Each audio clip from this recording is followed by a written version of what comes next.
Alaska was a part of Russia. Why did Russia sell it to the Americans? And do they feel tricked or distressed now because of this decision? Let's take a look at the map. Do you know where Alaska is? S- So, Alaska, let's go eastwards. So, okay, let's look here. This is Russia, as you know. This, if you can see my mouse pointer, is Moscow. In the past, St. Petersburg or Petrograd was the capital of Russia. And this is the entirety of Russia today.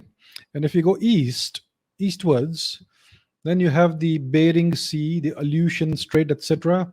And you have Alaska here. This here, Alaska, is in the northwestern corner of the continent of North America. And Alaska belongs to the United States of America. It's the 50th state of the United States, or whatever number it is one of the 50 states of the United States. This is Alaska. So, what is the history of Alaska? So, in the 16th century onwards, the Russians started conquering Siberia, the Russian Empire. The region of Siberia was at the time held by various Turkic kings, and these essentially were various descendants of Chinggis Khan and offshoots of the once mighty Mongol Empire.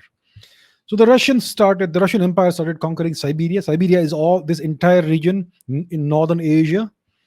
So they started conquering Siberia and they started pushing eastwards. And soon they reached the Pacific Ocean and they pushed on eastwards.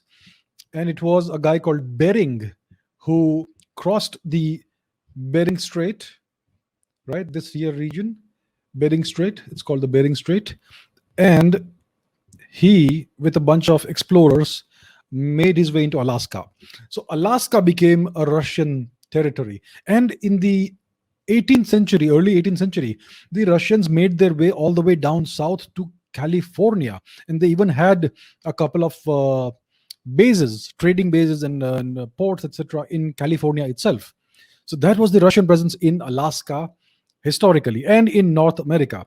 At the time, in the 17th, 18th, 19th centuries, etc., especially the 17th and 18th centuries, the region of North America was under a great deal of dispute. You had the British, you had the French, you also had some Spanish footprint in this region, and this was all up for grabs. This entire continent was up for grabs, and the Russians were in the mix. Now, in the middle of the 19th century, the Russians entered into a conflict called the Crimean War. It was in the 1850s, early 1850s. It was Russia against France, Britain, and the Ottoman Empire, and the Russians lost this war, the Crimean War.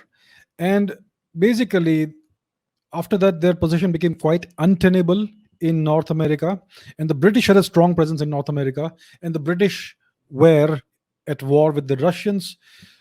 And basically, Russia was overstretched. It was so far from St. Petersburg, Alaska, that it was difficult to defend the place, right? Even though it was rich in natural resources. And it looked for a time to Russia that they would lose the territory entirely, altogether. So they hatched a plan to sell this territory to the United States. But what happened was that the United States went to war with itself I think in 1851 Civil War, the US Civil War, which lasted about 5 years or so. Yeah.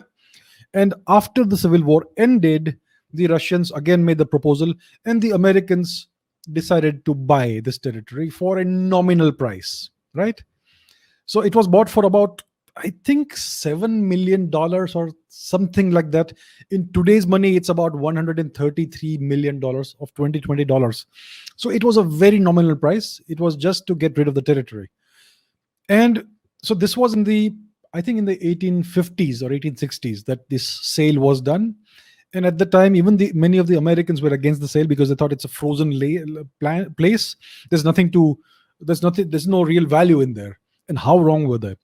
Because very soon you had the Klondike gold rush in Alaska in the late 19th century. An immense amount of gold was discovered there. And now you know that there's a great deal of coal, there's oil, and there are so many natural resources, timber and all. So this territory is incredibly valuable. Do you know one thing?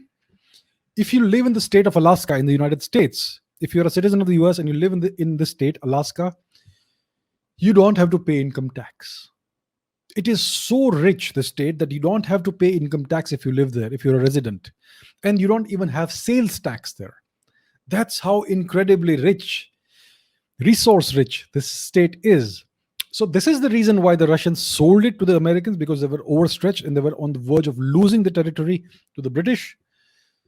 So they sold it off. But yes, I can imagine how how distressed they would feel today at losing such a valuable piece of real estate, right? But they were not tricked into it. They did it of their own volition. Both sides decided to do this transaction together. And yes, of course, if Russia had a choice today, they would definitely want to retain the territory. But well, it's all a part of history now. So that's how the sale of Alaska to America happened.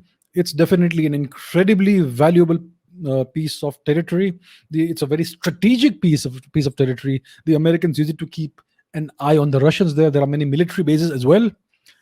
So that is the history. There is no trickery in it, but yeah, definitely it was a great deal for the Americans and a very unfortunate thing for the Russians that they had to divest themselves of this wonderful and beautiful place.